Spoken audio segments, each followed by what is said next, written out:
Hi, this is Leslie Kaminoff, and I will be visiting the OmMyYoga Academy on March 5th and 6th, teaching a weekend workshop focused on breath in asana practice and alignment.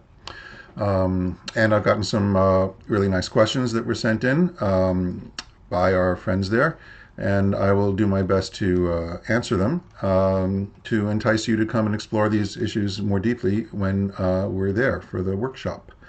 So let me start with the breath question. Why is the breath so important when we practice asana? And can you explain why we often teach students to inhale during extension and exhale during flexion of the spine?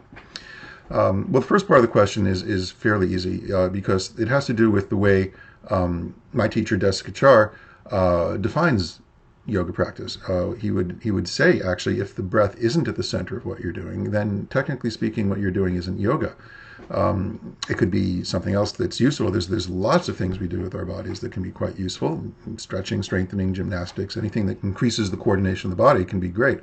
But there's this really special feature of yoga practice that uses the breath to bring the body and the mind together in a very particular way. And so the reason it's important is because it's actually what makes what we're doing yoga.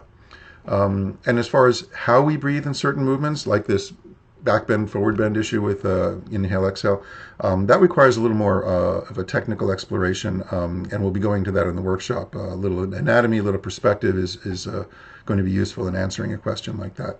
I'll give you a hint, and I'll say that there is no anatomical rule that says you have to be breathing a certain way in certain movements, and we'll be exploring why that is in the workshop.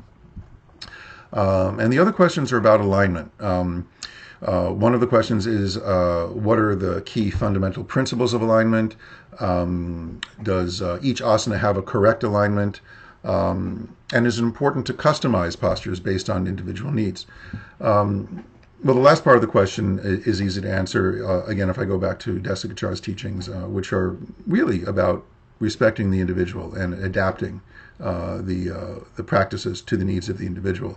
So yes, that's very important. The question is, how do you do that in a group class, and how do you, as a teacher, get each person to get in touch with what the alignment for them may be? And that goes to answering the rest of the questions, and that is that alignment really is individual. It's not something that a pose has, it's something that a person has. And that's a really big topic, and in a way it's a philosophical topic because it has to do with fundamental definitions and perspectives, and what we mean when we say a word like alignment, and what do we mean when we put the word correct next to a word like alignment.